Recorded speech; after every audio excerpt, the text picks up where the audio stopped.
புதுச்சேரியில் செல்போனில் அரசு அதிகாரிக்கு வலை விரித்து பேசி பழகி நேரில் வரவழைத்து ரவுடிகளை வைத்து மிரட்டி 6 லட்சம் ரூபாய் பணம் பறித்த சம்பவம் பெரும் பரபரப்பை ஏற்படுத்தியுள்ளது. ஹனி டிராப் கும்பல் குண்டோடு சிக்கியது எப்படி? புதுச்சேரி மாநிலம் ஒதியஞ்சாலை காவல் சரக எல்லைக்குட்பட்ட பகுதியில் வசித்து வந்தவர் அந்த அரசு அதிகாரி. சில மாதங்களுக்கு முன் பெண் ஒருவரிடம் இருந்து செல்போன் அழைப்பு ஒன்று வந்துள்ளது. தெரியாமல் நம்பர் மாற்றி போட்டு விட்டேன் சார் என அந்த பெண் குழைந்து பேச அந்த பேச்சில் துபுக்கடீர் என்று மயங்கிவிட்டார் அரசு அதிகாரி. அதன் பின் குடும்பத்தினருக்கு தெரியாமல் அந்த பெண்ணுடன் அடிக்கடி பேச ஆரம்பித்தார். இவர்களது பழக்கம் நீண்ட நாட்கள் நீடித்த நிலையில் அடுத்த கட்டத்திற்கு இருவரும் தயாராகி உள்ளனர். அதன்படி அந்த பெண் அரசு அதிகாரியை தான் கூறும் இடத்திற்கு தனியாக வரும்படி அழைத்துள்ளார். குதூகலமடைந்த அரசு அதிகாரி உடனே உடல் முழுவதும் சென்ட்டை அடித்துக்கொண்டு அந்த பெண் கூறிய மேட்டுப்பாளையம் பகுதிக்கு சென்று போன் செய்துள்ளார். உடனே அந்த பெண் தனது தோழியை இடம் காட்டுவதற்காக அனுப்புவதாக கூறியிருக்கிறார். அதன்படி இருசக்கர வாகனத்தில் ஒரு பெண் வந்து அரசு ஊழியரை அழைத்துச் சென்றுள்ளார். அவர் அழைத்துச் சென்ற இடம் ரெட்டியார்பாளையம் காவல் நிலைய எல்லைக்கு உட்பட்ட இடமாகும். அங்கு குறிப்பிட்ட வீட்டிற்குள் அரசு ஊழியரை செல்லுமாறு கூறிய அந்த பெண் அவர் உள்ளே சென்றதும் தான் தாமதம்.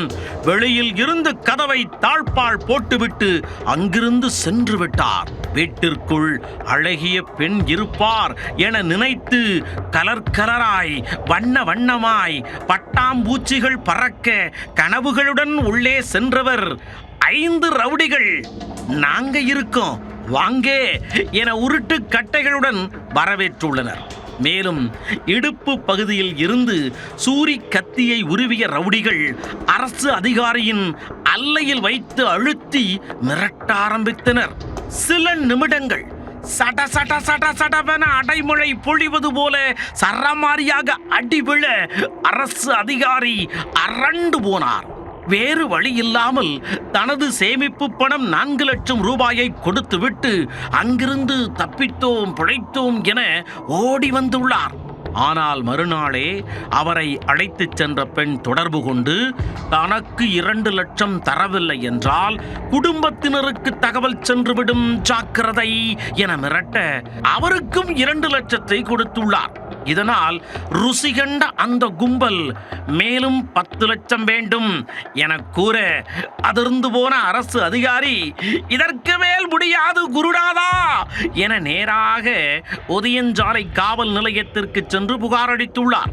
வழக்கு பதிவு செய்த ஒதியஞ்சாலை போலீசார் வழக்கை ரெட்டியார்பாளையம் காவல் நிலையத்திற்கு மாற்றியுள்ளனர். கும்பலை கையும் களவுமாக பிடிக்க நினைத்த போலீசார் கும்பலுக்கு வலை விரித்தனர். அரசு ஊழியரிடம் பேசிய போலீசார் அந்த பெண்ணிடம் பேசி 10 லட்சம் ரூபாய் தருவதாகவும் உடனே புறப்பட்டு வருமாறு கூறும்படியும் அறிவுறுத்தினர். அதன்படி அரசு ஊழியர் அந்த பெண்ணிடம் பணத்தை ஏற்பாடு செய்து விட்டதாக கூறி குறிப்பிட்ட இடத்திற்கு வருமாறு சொல்லியுள்ளார். உடனே அந்த 3 பெண்களும் டிப் டாப்பாக உடையணிந்து கூலிங் கிளாஸ் போட்டுக்கொண்டு ஸ்டைலாக வந்துள்ளனர். அவர்களை மறைந்திருந்த போலீசார் கையும் களவுமாக பிடித்து விசாரணை நடத்தினர்.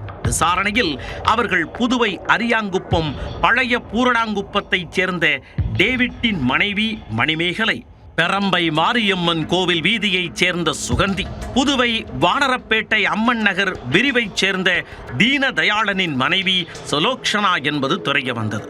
3 பேரும் ரவுடிகளின் மனைவிகள் என்பதும் தெரிய வந்தது. அவர்களை போலீசார் கையும் களவுமாக கைது செய்து நடத்திய விசாரணையில் திடுக்கிடும் தகவல்கள் தெரிய வந்தன. இந்த ஹனி டிராப் கும்பல் வசதி உள்ள ஆண்களை செல்போனில் பேசி மயக்கி தனியாக வரவழைத்து மிரட்டி பணம் பறிப்பதையே தொழிலாக கொண்டவர்கள் என்பது தெரிய வந்துள்ளது.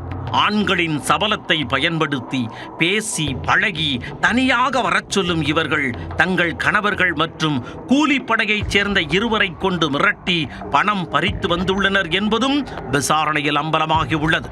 அவர்கள் கொடுத்த தகவலின் பேரில் ரெட்டியார்பாளையம் புதுநகரைச் சேர்ந்த ஷாருக் கான் உட்பட 2 கைது செய்துள்ளனர். தலைமறைவாக உள்ள 3 பேரை தேடி வருகின்றனர். அரசு ஊழியரை ஹனி டிராப் வலையில் விழ வைத்து பணம் பறித்த சம்பவம் அப்பகுதியில் பெரும் அதிர்வலைகளை ஏற்படுத்தியுள்ளது.